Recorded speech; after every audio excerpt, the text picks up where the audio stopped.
पहले हम बात करें पॉलिटिकल पार्टियां हों, उनकी एजेंडा भी आम लोग नहीं है। इवन मीडिया की भी एजेंडा फिर आम लोग या उनके मसाइल या अचीवमेंट्स वो तो है नहीं। सारा जब से हम देखते हैं खान साहब हुकूमत खत्म हुई है अब तक खान साहब ही चल रहा है, उनका नैरेटिव ही चल रहा है, बातें उन पर हो रही हैं। टॉक शो 7 से 11 तक वही। तो ये भी कुछ लोग कहते हैं कि ये उनकी बड़ी अचीवमेंट है कि वो अंदर हैं फिर भी बातें उनकी ही हो रही हैं।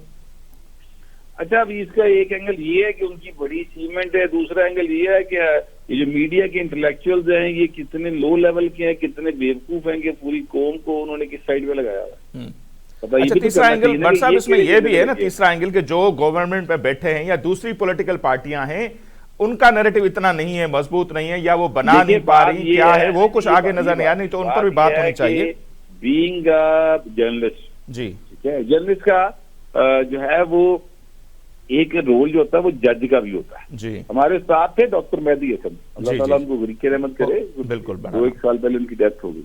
डॉक्टर मेहदी हसन साहब जो हैं उन्होंने ये हमें एक बात पढ़ाई थी कि जर्नलिस्ट का एक रोल होता है जज का, कि वो ये जज करता है कि ये खबर जो मैं दूंगा इस खबर का माशरे पे क्या इम्पैक्ट आएगा। बिल्कुल ठीक है, तो वो उसने समाज सुधार का भी एक काम करना होता है, तो वो लिहाजा खबर की इंटेंसिटी को उस हिसाब से मैनेज करता है। उसका एक एंगल जो है वो ह्यूमन एंगल लेकर आता है और वो सोसाइटी को बेहतर करने की कोशिश करता है। लेकिन यहाँ पर जो हो रहा है सर, वो तो ये हो रहा है कि जनाब जो भी इमरान खान कह रहा है उसको बढ़ा चढ़ा के पेश किए जा रहे हैं। नतीजा ये निकल रहा है कि हमारी पूरी की पूरी सोसाइटी जो है वो इतने मुतशद्दिद रवैयों का शिकार हो गई है कि अब हम आपस में भी बात कर रहे थे तो बहुत ऊंची आवाज में कर रहे थे, हमारी जो चेहरे हैं उनके ऊपर तनाव होता है हर वक्त। आप नोट कीजिए, जितने भी आप टीवी चैनल देखते हैं, यहाँ पे कोई बंदा अगर नॉर्मल अंदाज में बात कर रहा हो तो उसको वो टीवी चैनल दोबारा नहीं बुलाता, इसलिए कि ये इसकी तो रेटिंग ही नहीं आ रही।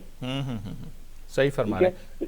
ये है मामला, इसको कैसे हल करना है भाई, ये इंटेलेक्चुअल्स का काम है। इंटेलेक्चुअल वो होते हैं जो जर्नलिस्ट होते हैं, तजिया नगार होते हैं, जो अदीब होते हैं, जो शायर होते हैं सोसाइटी के, यही इंटेलेक्चुअल होते हैं ना। तो वहां पर आपने बिठाए में जो वो जितने के इंटेलेक्चुअल हैं उनने भी सारी सोसाइटी की जा रही है, इतनी सी बात।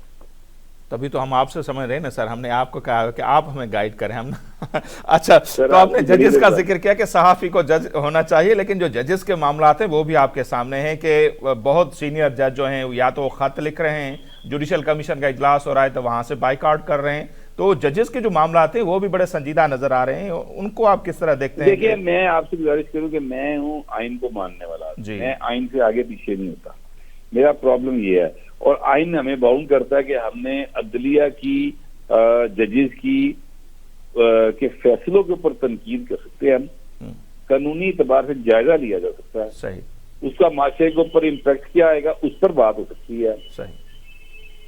लेकिन किसी भी सूरत जो है वो जजेस के जो इस तरह के मामला हैं उस पर मतलब मैं तो कमेंट नहीं करता। मुझे तो बड़ी तकलीफ होती है कि अगर मेरे मुल्क की अदलिया इस तरह से डिवाइड होने का तासुर भी मौजूद है तो ये भी मुझे बड़ी तकलीफ की बात है, और ये तमाम पाकिस्तानी के लिए तकलीफ की बात होनी चाहिए, क्योंकि अगर अदलिया डिवाइडेड है, अगर अदलिया में जो बातें आ रही हैं, जो तासुर है वो तासुर रहेगा तो लोग इंसाफ के लिए फिर अदालतों की तरफ नहीं जाएंगे, बल्कि फिर वो इंसाफ के लिए अपने इलाके के किसी जगीरदार, किसी वडेरे, किसी ताकतवर आदमी के पास चले जाएंगे।